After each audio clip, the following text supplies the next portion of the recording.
Updates on the Israel-Palestine conflict as Canada becomes the latest country to suspend funding to UNRWA over concerns that members of UNRWA staff participated in the October 7th attacks. Now, Canada reportedly took the step to cut funding without seeing any of the evidence Israel claims links members of the UNRWA staff to the Hamas attacks. Meanwhile, American conflict with Iranian-backed rebel groups across the Middle East continues. Last night, a U.S. drone strike hit a vehicle in the Iraqi capital of Baghdad, killing a commander of the Kataib Hezbollah militia. The Pentagon claims the commander was responsible for, quote, directly planning and participating in attacks on American troops in the region. Though the American military has taken direct military action against hostile groups, including Hezbollah and the Houthis in the region, the Pentagon claimed America is not at war with the groups. Take a look. Our focus when it comes to striking Houthi targets is to disrupt and degrade their capabilities. We don't seek an escalation with the Houthis. We're not at war with the Houthis. We're not seeking to go to war with the Houthis. But if they continue the attacks, we will continue to disrupt and degrade their capabilities. This seems to be drawing a very strange distinction. I mean, they've attacked us and we're responding. You can say it's not war, but I don't know that they view it that way, and I don't know that anyone with a reasonable command of the English language would say it's not war. But of course, they don't want to admit that because that is actually required to get congressional approval, which they declined to do. Right, and because they know that the American public isn't supportive of a broadening war in the region or going to war, generally speaking. It's a politically unpopular position to take. So you get this really bizarre sort of gaslighting coming out of the State Department right now, where they are saying we're trying to de-escalate, we don't want a broader war, even as we've now bombed multiple countries in the Middle East that are not Palestine, where, of course, our weapons are also being deployed to bomb and decimate that population. And everyone with eyes can see what's happening here. At the same time that all of that's going on, we have this expansion of countries that has been willing to cut aid to UNRWA, which, remember, is the predominant, overwhelmingly predominant Palestinian relief organization that was set up as Israel was founded to accommodate the 700,000+ refugees that were created by Israel's founding in the land historical Palestine. And it was this kind of devil's bargain where the United Nations understood that it was a new organization, Israel was a new country, all of these things were coming out of the Holocaust.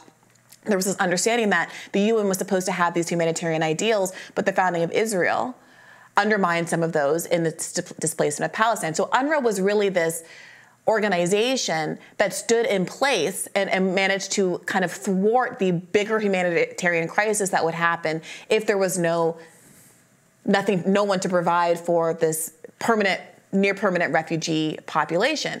And so now the story that we broke earlier, that we talked about a little bit earlier this week, that broke out earlier this week, that the dossier that Israel had presented as providing details that detailed apparently the relationship between these, the number keeps changing, 9 or 12 or 4 members of UNRWA that were accused of being involved in the October 7th attack out of the 30,000 UNRWA employees overall. The dossier, when it came out and was covered by Channel 4 News and others, was extremely cursory, basically just making the accusation without any evidence.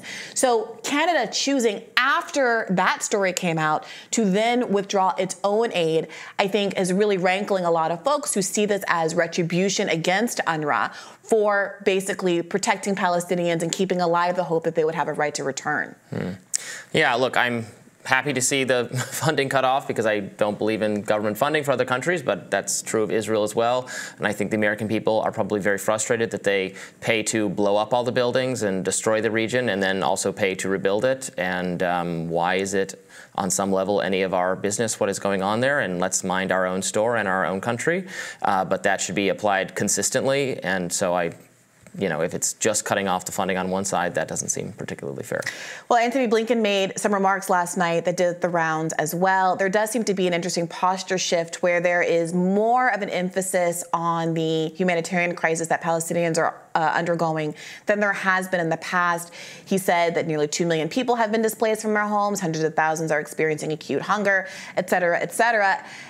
But as a media critic that I really appreciate, Adam Johnson, pointed out, that pattern of saying the White House expresses concerns about the humanitarian crisis that Palestinians are undergoing is not new at all. They said they expressed concerns on October 11th, October 15th, October 29th, October 31st. He has a list of about 15 dates here on which they've parroted this same line. But what does it mean to express concern for humanitarian crisis that could not be happening but for your own provision of weaponry, financial aid, and diplomatic cover? Yeah, I know it's a really troubling situation, and on the front with the Houthis and the broadening escalation, I think you're right that the American people are very war weary, and so they don't want to describe that way. I would suspect there would be a baseline level of acceptance that if we're struck, our forces are killed, there's going to be some kind of retaliatory action, but the American people do not want involvement in a broadening conflict in the region. They, send that signal so clearly every time they're even remotely allowed to vote on it. More, peaceful and more non-interventionist candidates over the years doing better than the establishment media or the experts or political elites ever expect, because the people don't think those policies work.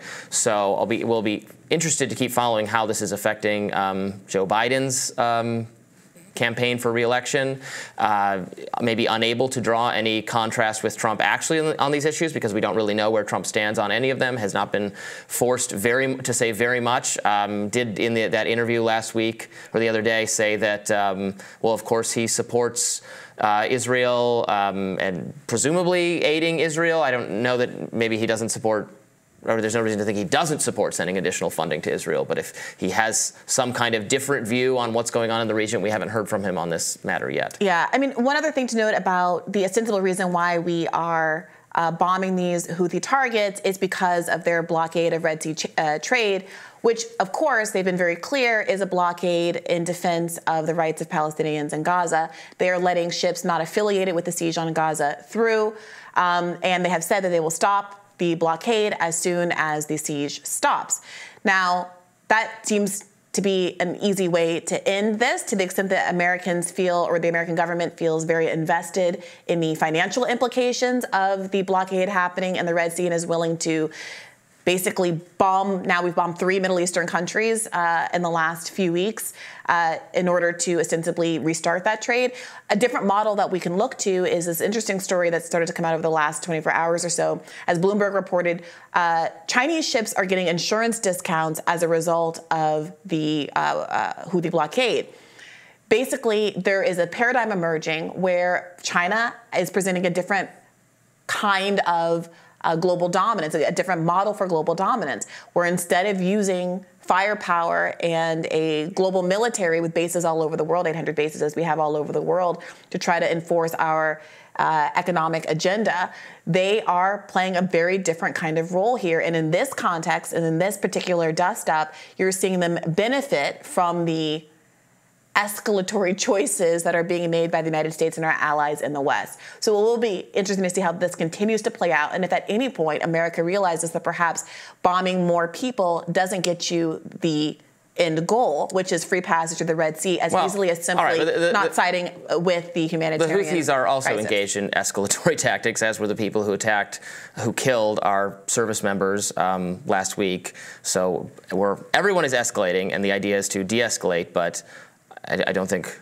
we're not going to take the position that they can do whatever they want, and we'll say, okay, you win, sorry. Well, the United States puts sanctions and embargoes on countries all across the world. We don't describe that as escalation. Houthis have the ability to police the waters off of their own country, and they are doing so. Okay, so I guess that's fine. Cuba should bomb America. Venezuela should bomb America. Why should they bomb America? Because of sanctions and embargoes. Well, we should remove those sanctions and embargoes. Okay, well, they should have, the Houthis can remove their. I would say that a sanction that is intended to stop what has been described by the ICJ as plausibly a genocide is a legitimate action that, frankly, every signatory of the Genocide Convention is incumbent to actually do. Every country is supposed to, every signatory of the Genocide Convention is supposed to do what is in their power to stop a genocide. And we know that economic sanctions are successful in stopping apartheid, because we all saw what happened with South Africa.